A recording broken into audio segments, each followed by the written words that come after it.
Y en el que hemos aprendido muchísimo, y ni más ni menos que de la mano del pastor Félix González, que está ahí al otro lado de esta pecera y que saludamos con todo nuestro cariño. ¿Qué tal? Muchas gracias, Pepi, al otro lado de la pecera, pero no en el agua, no. Ni ahogado, sino aunque se mueve como pez en el agua. Vivito y coleando, como pez en el agua, sí. Ahí está como pez en el agua con la palabra de Dios, ¿no? Muy bien.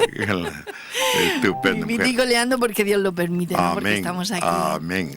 Bueno. Eso es lo que decimos.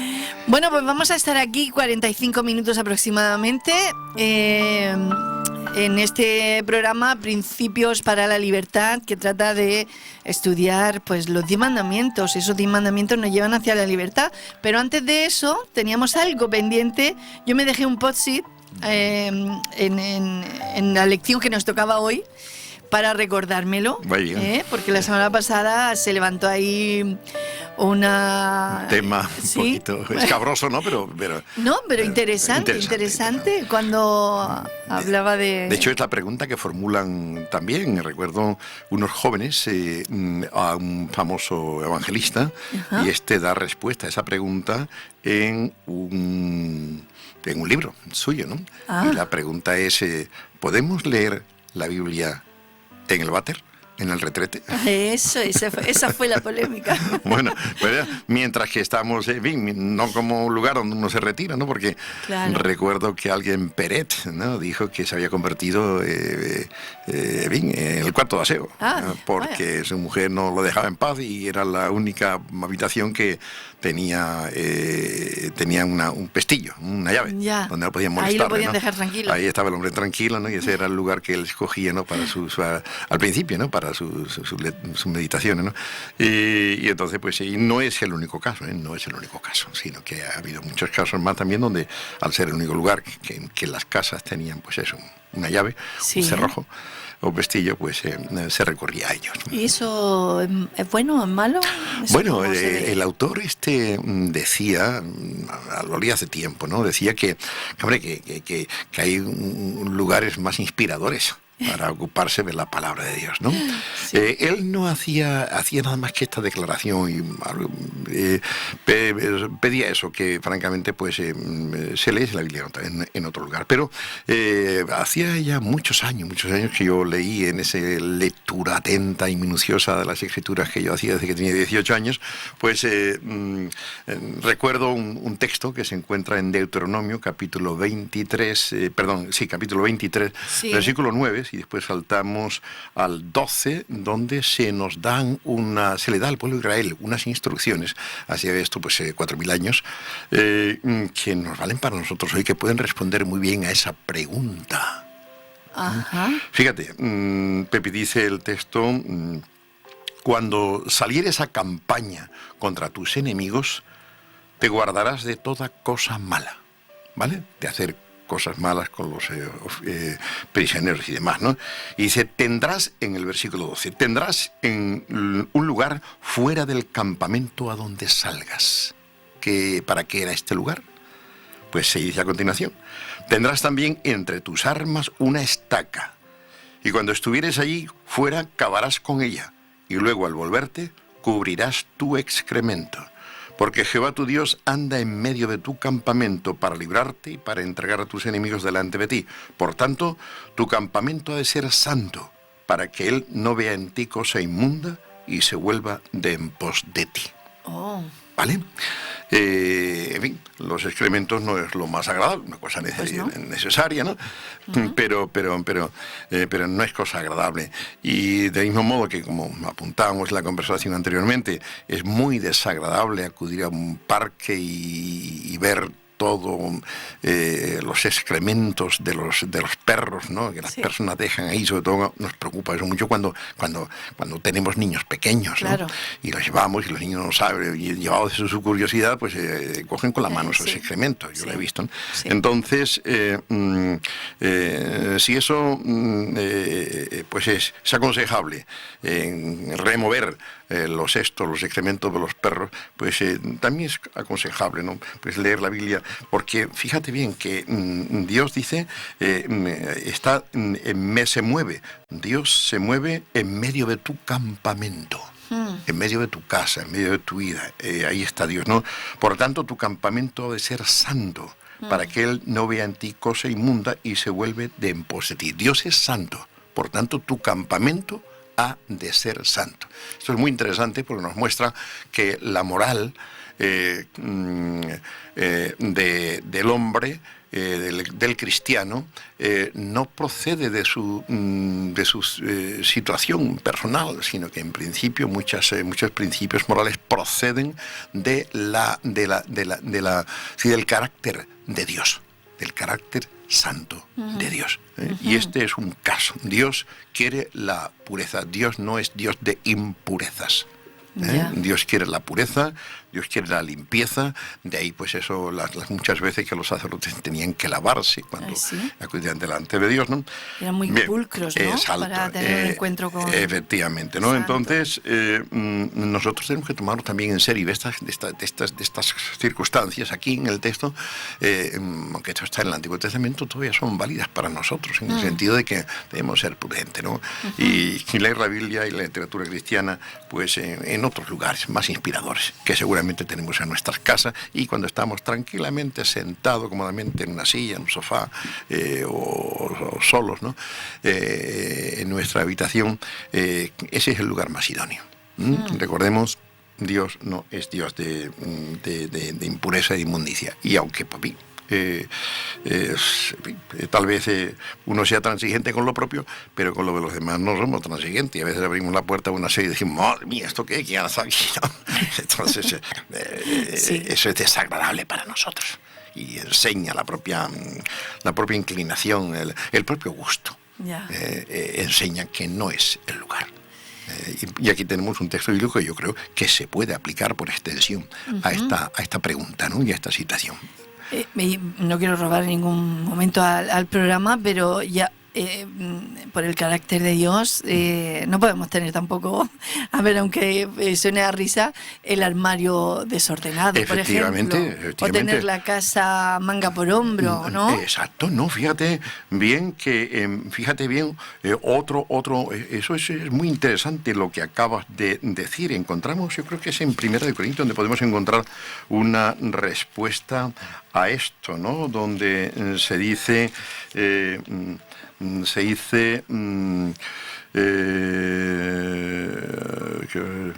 un texto que dice que se harán las cosas en orden. Dice, 1 Corintios capítulo 14, versículo 32 y 33. ¿Vale? Donde cuántos tienen que predicar en una iglesia, cuántas personas tienen que predicar. Pueden predicar 4 o 5, el apóstol Pablo dice máximo 3. Sí. Y después en el versículo 32 dice, y los espíritus de los profetas, que son los predicadores, están sujetos a los profetas. O sea, uno tiene dominio, el predicador tiene dominio sobre su palabra. Dice, pues Dios no es Dios de confusión, sino de paz, como en todas las iglesias de los santos. ¿Vale? Por tanto, de nuevo, Dios no es Dios de confusión, porque Dios no es Dios de confusión, en la iglesia no puede haber confusión. Ya. Tiene que haber orden, tiene que haber paz. Y en otro lugar se hace referencia a ese, porque Dios es Dios de orden. Ya. Se dice en otro lugar también, ¿no? Entonces, efectivamente, tenemos que ser diligentes y no tener la casa hombro por manga, ni poner la basura debajo de la alfombra y ya está, ¿no? Como se dice popularmente. Sí. Y ese orden debemos de tenerlo también dentro de nosotros mismos, en nuestra propia cabeza, ¿no? Que a veces estamos totalmente, en fin, jalados de mil pensamientos de una y otra parte, ¿no? Por tanto, tranquilidad. Dios es un Dios de orden, Dios no es Dios de confusión, Y entonces, pues, y vuelve así en el versículo 40, pero hágase todo decentemente y con orden. Decencia y orden es lo que debe imperar en la Iglesia. Decencia y orden, ¿no? En nuestra vida congregacional. Y lo mismo, pues, en nuestra casa. Claro. Efectivamente. ¿Y por qué? Porque Dios es Dios de orden. Porque Dios no es Dios de confusión, ¿no? Y Jesús le dice a los discípulos: sed santos como vuestro Padre Celestial es santos. O sed perfectos como vuestro Padre Celestial es perfecto.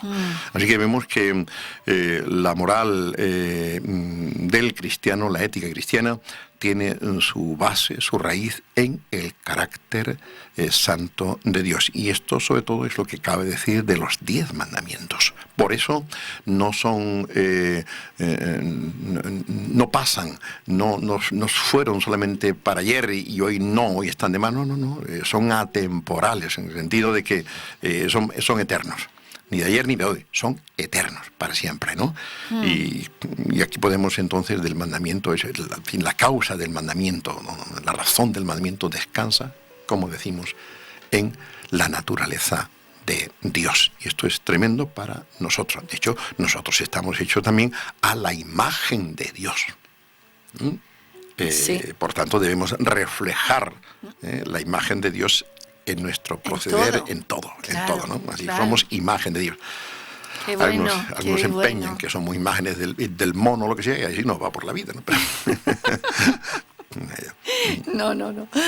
Qué bueno, a imagen de Dios, con ese carácter tan impresionante. Pues que cada día nos parezcamos más a Él, ¿no? Exacto, a ese carácter. ¿no? Que lo que tenemos por delante, el empeño de Dios Padre es darnos forma a la imagen de su Hijo Jesucristo.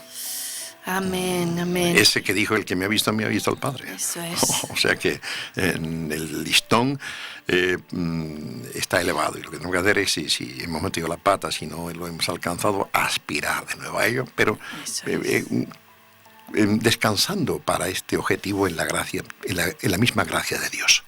No en nuestra destreza o pericia, porque también es cierto que se nos dice que estamos asistidos en todo esto por el Espíritu Santo. Esa es la gran diferencia entre nosotros y los hombres del Antiguo Testamento. El Espíritu Santo venía en aquella época sobre determinadas personas, puntualmente. Sí. Tenían los profetas, los reyes y los sacerdotes, y no todos. Y además el Espíritu Santo, si una persona persistía en la obediencia, como fue el caso del rey Saúl, dice que el Espíritu de Dios se apartó de él. Y vino a molestarle un espíritu no bueno, ¿no? Entonces... tenemos esa ayuda del Espíritu Santo. Necesitamos la ayuda del Espíritu. Hoy en día. Exacto. De hecho, dice en Romanos 8, ¿no? Porque todos los que son guiados por el Espíritu de Cristo, por el Espíritu de Dios, estos son hijos de Dios. Por tanto, hoy tenemos todos los cristianos y nosotros creemos, como bautista, creemos que lo tenemos para siempre. El Espíritu se entristece y se apaga dentro de nosotros, pero no se va. Se entristece y se apaga, y entonces pues cuando una persona está triste no tiene ganas de hacer cosas, ¿no? Claro.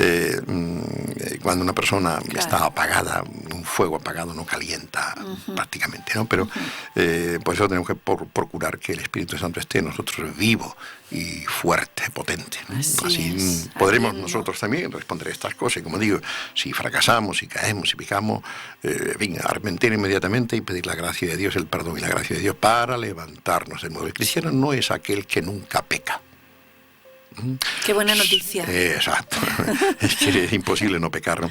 El cristiano es aquel que cuando peca se levanta de nuevo. No queda postrado en el suelo, sino que peca y se levanta con un sincero arrepentimiento. Dios es el Dios de la segunda, la tercera, la cuarta oportunidad. Y la quinta oportunidad. Exacto. Hago misericordia hasta la cuarta, ¿no? No, hasta a 1000 generaciones. ¿No?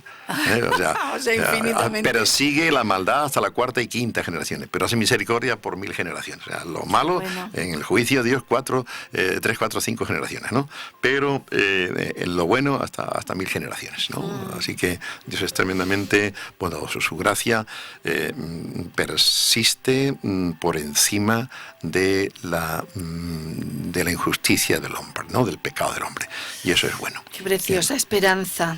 Bueno, ya ven que aquí no hace falta ningún guión, aquí brota y fluye todo Pues sí, esto muy fluye. ricamente y lo disfrutamos. Pero vamos allá con Principio para la Libertad. Por supuesto. Nos quedamos a medio, la semana pasada no nos dio tiempo de dar Efectivamente. ese mandamiento de... El Dios de la palabra. Sí, y nos quedamos... Bueno, o hago la pregunta directamente... ¿Sí? Yo creo que la pregunta era que teníamos que hacer era ¿qué significa, ¿no? Tomar el nombre de Dios? Era por ahí, sí, ¿no? Yo lo tenía ahí apuntado. Sí. Estupendo. Sí, Es que tú eres una buena guionista. Así que lo hago formalmente, ¿no? Muy bien, claro que sí, mujer. ¿Qué significa tomar el nombre de Dios en vano? Tomar el nombre de Dios en vano. En vano, pues es un adverbio de modo. Está compuesto por dos palabras, por la preposición en, que aquí significa modo o intención, y el adjetivo vano, que designa una cosa que es irreal, falsa, que no tiene contenido, que no tiene fundamento y que además es engañosa, como una nuez, cuando uno la parte y decimos, está vana. Era la expresión que se utiliza por ahí, por mi tierra, por Huelva, ¿no? La sí, nuez, partimos, está vana. No hay nada dentro. Hay una semilla completamente seca que no se puede masticar nada, y mala. Desagradable. Si alguna vez uno en su hambre intenta alimentarse de ello, verá que no es posible, ¿no? Eso es una cáscara, es una piel seca. Y entonces, pues, está vano.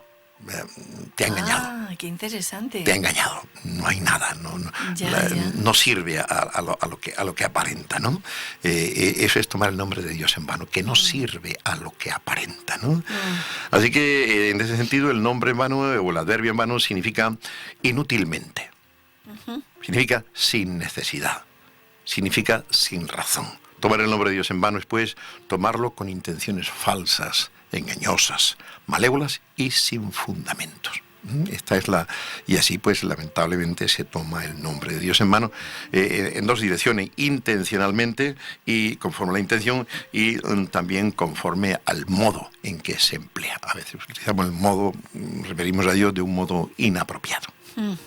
Y también con la oculta intención de generalmente, pues eso, engañar a alguien o forzar a Dios, obligar a Dios a prestarnos un favor divino.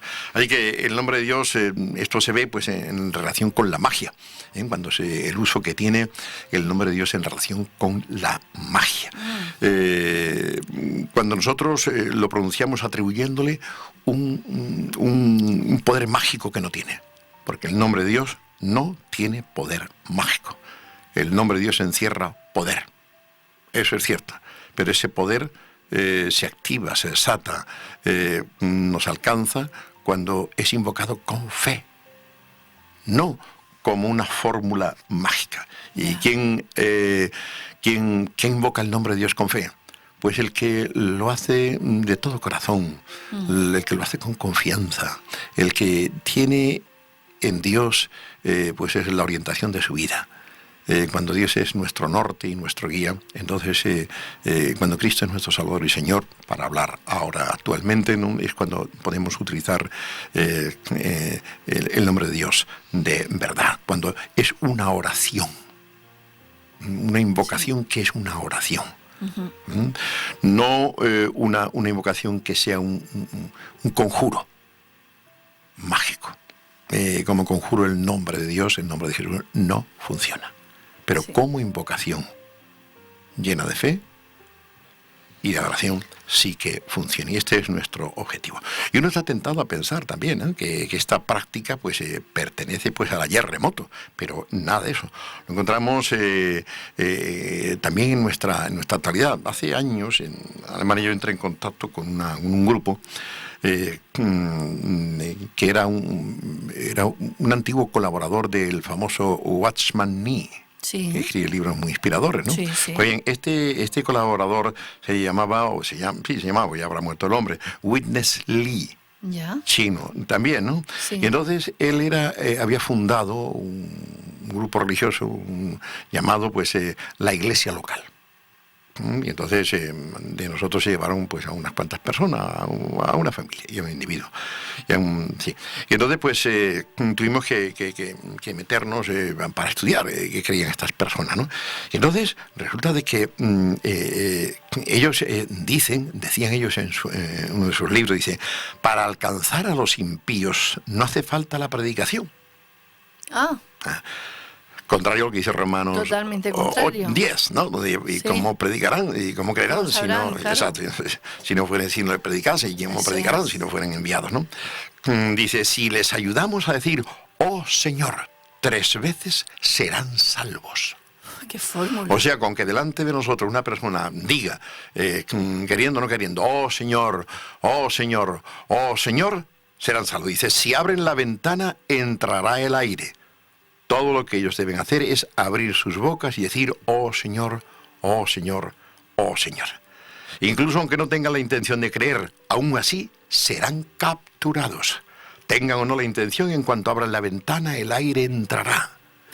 No es asunto de enseñanza, se trata del toque de los 7 espíritus de Dios.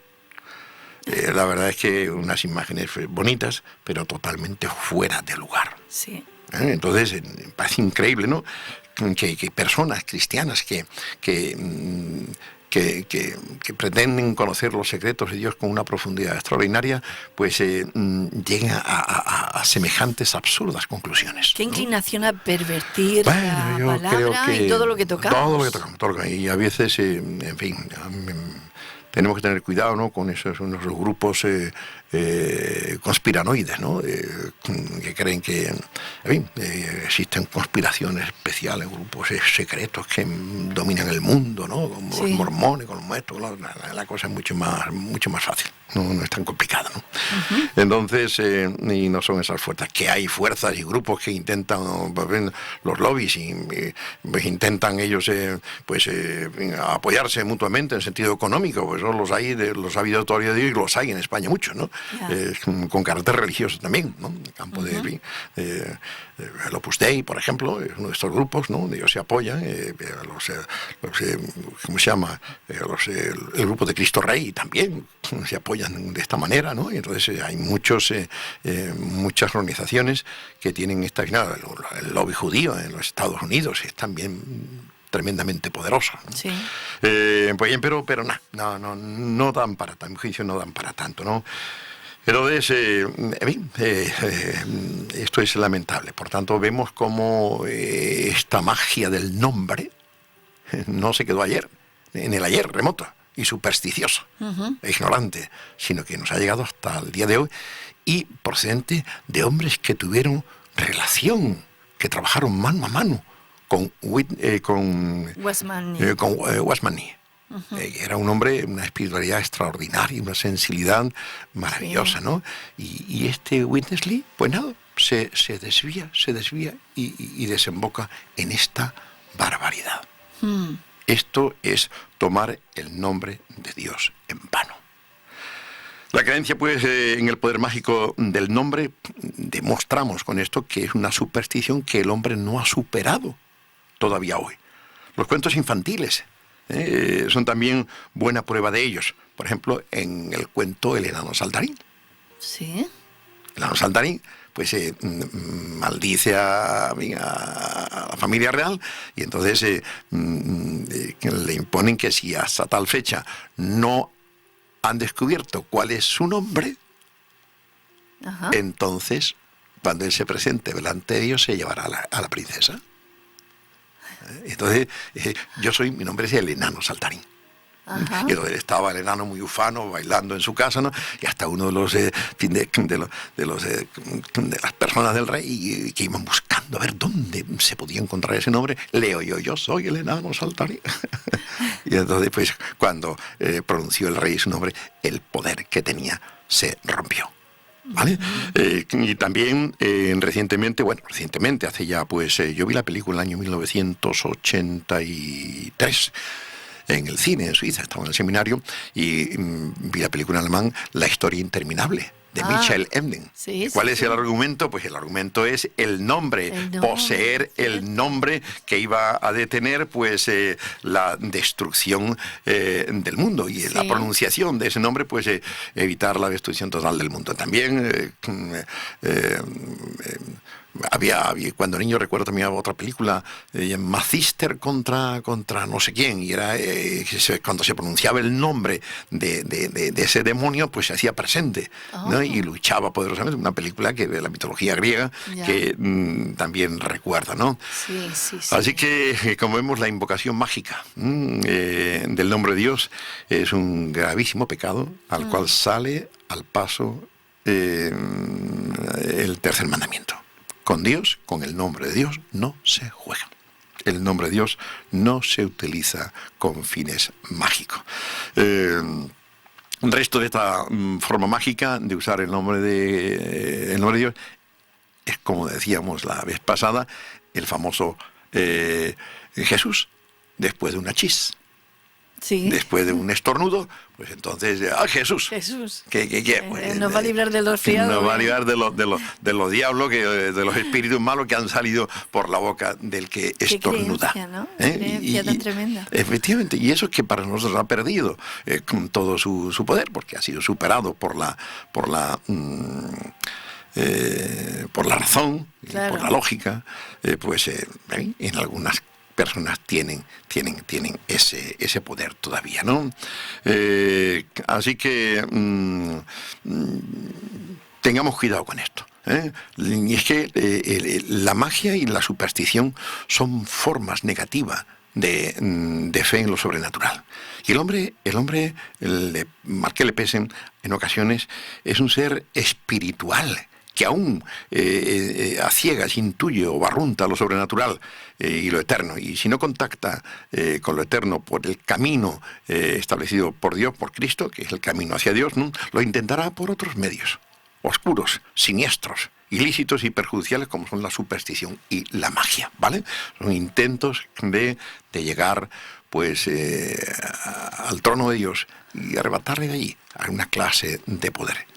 Sí, yo he oído en alguna ocasión que, bueno, Félix, hoy en día hay curanderos que hacen pues sus oraciones y todo este tipo de cosas para sanar, entre comillas, a las personas que acuden a él bajo ofrendas también. Exacto. E invocan el nombre del Señor y todos los santos que conocen. Sí. O sea, es, de una manera mágica. Magia, ¿no? O sea, como un conjuro. Eso es. Y al hacerlo como conjuro, están demostrando su uso mágico. Claro. ¿Vale? La clave es el conjuro. ¿Se utiliza como conjuro o se utiliza como una invocación de fe?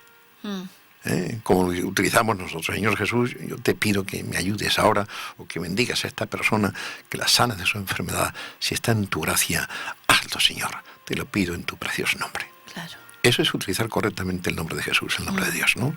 Pero cuando la persona dice, yo te conjuro por el nombre de Jesús, para que sanes, para cualquier cosa, yo te conjuro en el nombre de Jesús, no, eso no funciona. Eso es tomar el nombre de Dios en vano. ¿Vale? Entonces, el nombre de Dios en vano, el nombre de Dios tiene que ser tomado siempre desde la fe, que implica una relación previa con Él, con Dios. Entonces, así sí que se nos permite, para eso nos lo da Dios, para que sepamos con quién está hablando, para que podamos invocar su nombre, que es Jehová, como decíamos, o Yahvé, como queramos, ¿no? Y que encierra toda una promesa de ayuda. No estás solo en tu camino, yo estoy contigo, estoy a tu lado, yo te voy a acompañar. Bueno. Yo te voy a acompañar siempre, vaya donde vaya. Y esto es donde te acompañó a Jacob cuando huía del sur de Judea, ¿no?, de lo que después sería Judea, allá en Beersheba, donde estaban sus padres, en el desierto del Negev, casi la frontera del desierto del Negev. Lo acompañó hasta la tierra de Harán, allá en Mesopotamia, ¿no?, donde vivía su tío Labán. Y ahí estuvo 20 años. Y Dios le habló allí, en repetidas ocasiones. Y le salió al paso en Betel y dijo, yo estaré contigo, ¿no? Y entonces él prometió eso. Y tú vienes conmigo y me ayudares y me guardares para que no en fin, me alcance el mal, tú serás mi Dios y yo te daré mi diezmo en respuesta a esto, ¿no? Y efectivamente, así ocurrió, ¿no? Y a pesar de sus defectos y debilidades, este humano Jacob, pues pudo contar con la bendición de Dios, y Dios fue el que le dijo: Jacob, ahora vete de aquí y vuelve a la tierra de Canaán. Eso 20 años después, ¿no? Escuchó la voz de Dios. Y el hombre, sí, el hombre era creyente, cultivaba su fe en Dios. Entonces Dios nos ayuda en cualquier lugar donde estemos. Porque, como decíamos, los dioses de aquella época pues eran dioses locales, ¿no? Sí. Sí. Hablemos del nombre de Dios y la maldición. Bueno, pues la maldición es lo contrario de la bendición. Maldecir, escrito todo junto con una palabra, es maldecir. No es simplemente cargar sobre una persona un despropósito, un improperio, ¿no? Sino simplemente a veces cuando hablamos mal de las personas, estamos maldiciéndolas. Vaya. Porque ese mal que hablamos del prójimo le va a hacer daño. Le va a hacer daño, claro. Y por eso nosotros tenemos que tener mucho cuidado. Que con la información que facilitamos del prójimo, es necesaria que la facilitemos, va a hacer bien, es verdad. Porque una cosa puede ser verdad, pero no es conveniente. En fin, que llegue a oídos de nadie. Y sobre todo, no va a hacer bien a nadie. ¿Vale? Por tanto, cuidado cuando hablamos de las cosas del prójimo, sea nuestro próximo, marido, mujer, hijos, familia, o compañeros de trabajo, o hermanos en la fe, ¿no? No mal digamos, no hablemos mal, sino hablemos bien. Eso es bendecir, benedire, bien decir, ¿no? Eso es lo que una forma también de bendecir, ¿no? El que maldice utilizando el nombre de Dios, para ello pretende valerse del poder del nombre de Dios, poniéndolo a favor o al servicio de la venganza, del odio, de la maldad hacia una persona. En la maldición, el ser humano utiliza el nombre de Dios para ocasionar daño o perjuicios enemigos. Y Dios no se presta a esto porque, como está escrito, la ira del hombre no obra la justicia de Dios. Por tanto, si alguien nos debe a alguien y queremos cobrarlo, recordemos las palabras del apóstol Pablo en Romanos, donde dice: y no os venguéis vosotros mismos, sino dejad lugar a la ira de Dios. Porque escrito está: mía es la venganza, yo pagaré, dice el Señor. ¿Vale? Entonces vamos a confiar las cosas a Dios, que Dios no olvida nada, y cuando tiene que cobrar algo, lo cobra en su justa medida. Y nosotros seamos prudentes, ¿no? Bueno, ¿sabes que aprendí un refrán nuevo que dice: toda persona es dueña de su silencio y esclava de sus palabras. Efectivamente. Y viene muy bien aquí. Efectivamente. Las palabras, eres dueño de tu silencio. Exacto. Mucho cuidado. Las palabras, otra vez, la idea era, la palabra es como un veloz corcel, un caballo veloz, ¿no? Que cuando sale de la boca ya no lo alcanzas. Vaya. Y entonces... así es. Entonces pues va haciendo pues daño por ahí, ¿no? Pero hay que tener mucho cuidado también cuando se escriben esas palabras por WhatsApp o Twitter o en Internet, ¿no? Porque hay palabras que no se borrarán jamás. Pasarán muchos años y podrán ser retrotraídas después de 20, 30 años. Mira, fulano dijo esto, o dijo lo otro, ¿no? Eso se emplea mucho contra los políticos, ¿no? En base a ciertas declaraciones que hicieron ayer, dimos hace 15, 20 años o 30 años, y entonces pues hoy están diciendo justamente lo contrario, ¿no? Y entonces pues se esgrime mucho esto en contra de... En fin, los políticos tiran mucho de hemeroteca. Y entonces nosotros es mejor olvidar y pedirle a Dios que seguir el consejo del sabio Salomón, y dice: cuando tu criado o tu siervo haya dicho algo mal de ti, tú no te enojes mucho y olvídalo, déjalo pasar, porque tú también has hablado mal de otros. Sí. Y es la Tan verdad. real como la Es vida la misma. verdad, ¿no? ¿Quién Así no ha hablado es, mal? A veces así pues nos da es. vergüenza lo que hemos dicho en un momento determinado, llevado de mi Sí. instante de debilidad, ¿no? Y hemos hecho daño, o casi hemos intentado hacer daño, y a veces nos sentimos agradecidos de que alguien no haya reparado en nuestras torpes palabras. Ya, sí. Por tanto, cuidado Hay que ser con el prudentes. maldecir, ¿no? Muy bien. El nombre de Dios y el juramento, o sea, el perjurio. El perjurio, podemos decir. efectivamente. Perjurar es no cumplir lo que se jura. Y sobre todo cuando ese perjurio estaba avalado por el nombre de Dios, es todavía más delicado, más peligroso, ¿no?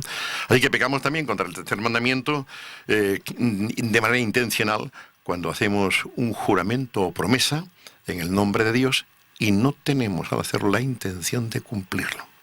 O sea, con falsa intención. Están viendo las personas, pues a veces estamos diciendo algo, bueno, las cosas que hacen los niños y otros, ¿no? Sí. Y los mayores también lo hacen de broma, pero a las claras, ¿no? Dice, bueno, vamos a desearle mucha suerte, ¿no? Y cruzan los dedos así para diciendo, esto resta valor a mis palabras, no me comprometen.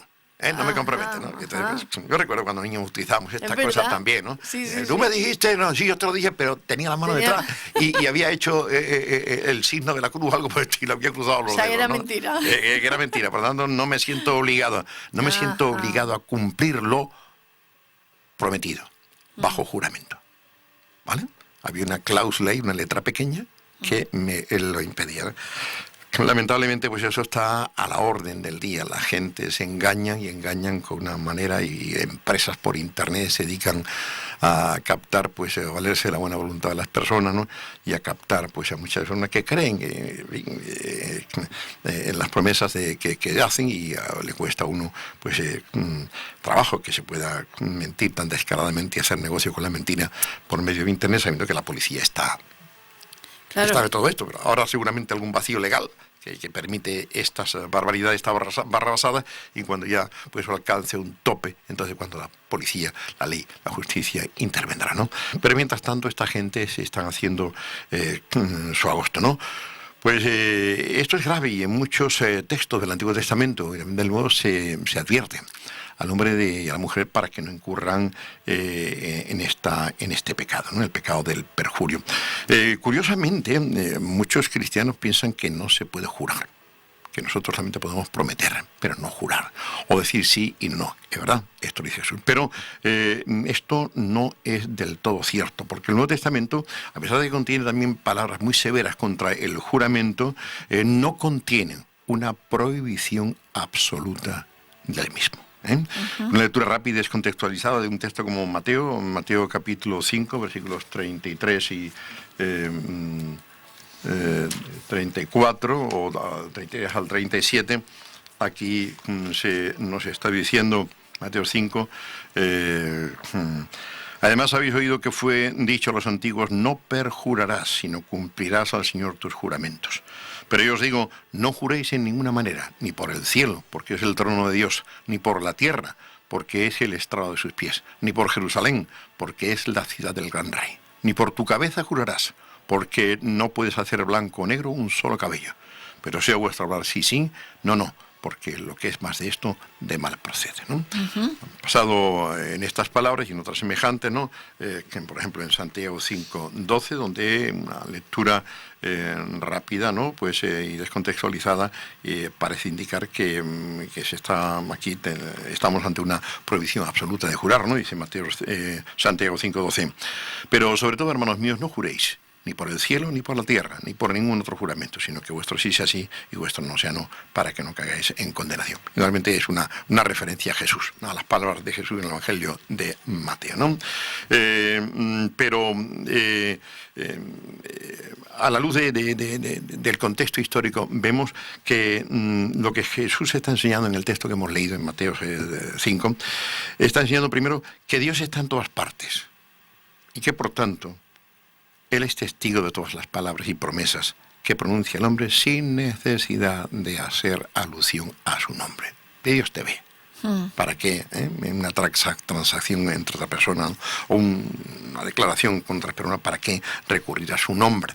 Y segundo, que un hombre temeroso de Dios no debe necesitar de juramento alguno para reforzar el valor de sus palabras. O sea, para que le crean. Para que le crean, exacto. Claro. Por eso, cuando alguien jura y perjura, Debemos desconfiar, debemos ¿no? desconfiar. Claro. Nosotros debemos entender los dos textos bíblicos mencionados como una prohibición absoluta de jurar para personas que pertenecen y se mueven en esa nueva sociedad que Cristo ha establecido en la tierra y que es el reino de los cielos, parte del cual es la Iglesia, ¿vale? En la Iglesia gobiernan pues los principios del reino de los cielos. El padre de la mentira, que es Satanás, está fuera de la Iglesia, debe estar fuera de la Iglesia. Y por tanto, a los hombres y las mujeres que se mueven en esa nueva sociedad, el reino de los cielos, ya no deben recurrir al juramento porque no tienen necesidad de ello, porque el padre de la mentira está fuera y porque en la Iglesia se habla verdad. Dice el apóstol, cada uno que hable verdad con su prójimo, claro, ¿no? Y entonces que no nos mintamos uno a otro. El juramento se introdujo entre los hombres para ponernos a cubierto de la mentira que introdujo Satanás. Pero una vez que Satanás sale del reino de Dios, pues con él se excluye también esa práctica, el juramento, entre los hombres y mujeres que viven por la verdad y que viven para la verdad. Ese es un distintivo de los cristianos. Vivimos de la verdad y vivimos para la verdad. Jesús dijo, yo soy el camino, la verdad y la vida. ¿Vale? Por tanto, a los cristianos se les advierte también que estemos revestidos con la coraza de justicia y con la palabra con el cinto de la verdad, ¿no? ¿Cómo era? En Gálatas capítulo 6, versículos 10, aquí se nos dice, también se hace referencia a Gálatas a propósito de, perdón, se nos dice que estemos revestidos de la armadura cristiana, perdón, Efesios 5, la armadura cristiana. Efesios 6, 10, ¿no? Por lo demás, hermanos míos, fortaleceos en el Señor, en el poder de su gracia, vestidos de toda la armadura de Dios, para que podáis estar firmes contra las asechanzas del diablo. A continuación empieza a enumerar cada elemento de esta armadura, ¿no? Y dice, estad pues firmes, ceñidos vuestros lomos con la verdad. Con la verdad. Cada una de estas son armaduras espirituales que genera Cristo y que están en Cristo. No es la verdad de Cristo la que puede combatir a Satanás, ¿no? Y de esta verdad de Cristo pues nacen las demás verdades para nosotros, ¿vale? Porque Cristo es Dios, un Señor de verdad. Nosotros tenemos que hablar también verdad. Y entonces introducir el juramento en la Iglesia nueva es muy delicado porque significa que hay mucha mentira ahí. Vaya. Significa que tenemos que protegernos los unos de los otros y esto sería lamentable. Por tanto, en la Iglesia no al juramento. Fuera de la Iglesia, en la calle, sí se puede recurrir al juramento. Y esto es lo que hacen también. Hay casos excepcionales en los cuales un cristiano pues sí puede prestar una declaración bajo juramento, ¿no? Por ejemplo, cuando estamos en un juzgado, claro, podemos recurrir hoy, se nos permite tanto jurar como prometer. Vale, pues, pero también si prometemos, estamos diciendo prácticamente lo mismo. Y es que el mismo Jesús contestó a una pregunta del sumo sacerdote bajo juramento. sí. Jesús no se negó, sino que respondió bajo juramento. El Evangelio de Mateo capítulo 26, ahí vemos cómo responde Jesús bajo juramento al sumo sacerdote. Y le dice el sumo sacerdote, entonces el sumo sacerdote le dijo, te conjuro por el Dios viviente, que nos diga si eres tú el Cristo, el Hijo de Dios. Te conjuro. Está conjurando, está diciendo, vas a jurar bajo Dios, bajo el nombre de Dios. Vas a decir algo bajo juramento, en el nombre de Dios, si eres tú el Cristo o no. Y Jesús le dice claramente, ¿no? Jesús le dijo, tú lo has dicho. Ya, lo soy.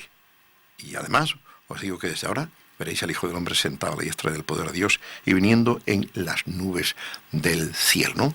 También en Gálatas, capítulo 1, Gálatas capítulo 1, versículos 20, dice el apóstol Pablo, en esto que os escribo he aquí delante de Dios que no miento. Esto es juramento.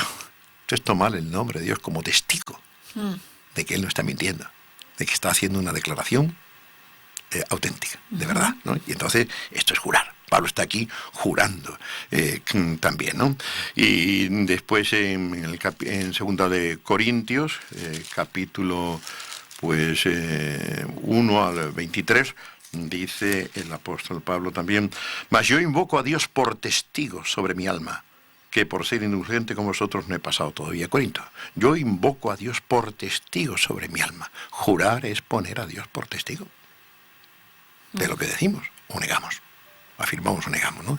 Y Pablo le dice a la iglesia de Corintio, que de gente, yo invoco a Dios por testigo. O sea, está jurando.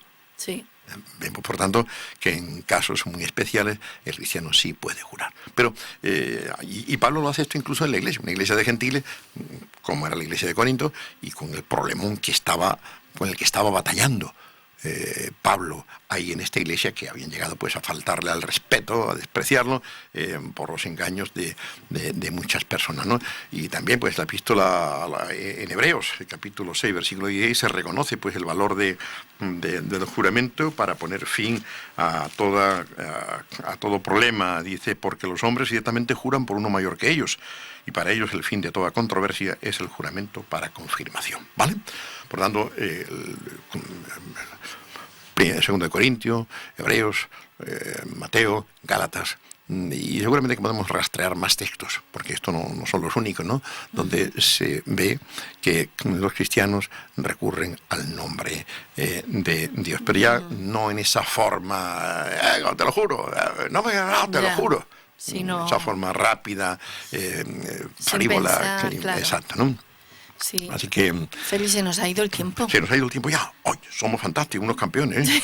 Bueno, pues lo dejamos aquí y acabamos aquí. Y el resto, parece pues, que no lo sé. Dejemos para la semana que viene, Vale, este pues, resto y la introducción al siguiente, quizás. El siguiente, ya veremos. A este Sí, paso, bueno. estos 10 mandamientos no va a durar 10 meses. Bueno, pero en lugar estamos de 10 semanas. disfrutándolo Bueno, y aprendiendo mucho. Esperemos que nuestros telespectadores, ¿no? Pues estén de acuerdo también con esto, y eso es lo que deseamos, que la verdad es que son mandamientos tan ricos, tan profundos, tan actuales, Sí. que es una pena no ahondar en ellos, ¿no? Y como cada uno pues hace lo que o procede conforme a lo que le gusta, yo sigo el criterio de este Jim Elliot, que fue el que me animó a escribir el Premio Nobel de Literatura. Decía, comentando los 10 mandamientos del escritor, el 6º mandamiento decía, pues en el País Dominical, decía, escribe para ti mismo. O sea, no escriba para los demás, Qué bueno. sino para ti mismo, porque tú solo vas a agradar a los que sean como tú. A los que no sean como tú, olvídate, no les va a agradar nunca, ¿no? Por lo tanto, esperemos que haya muchas personas, telespectadores, que nos puedan, oyentes que sean como nosotros, que valoren lo que nosotros valoramos y que estén, pues eso, de acuerdo en que Seguro. tratemos este tema de esta manera. Seguro, y seguro que a muchos va a guiar hacia esa libertad de la que habla este título de programa, y del cual nos despedimos ya. Hasta la Vale. próxima semana, si Dios quiere, si Eso. todo se da bien como esta semana, pues aquí estaremos, ¿no, Félix? Estupendo. Un fuerte abrazo a todos, que Dios os bendiga mucho, y me alegro de poder estar aquí sirviéndoos con estos comentarios.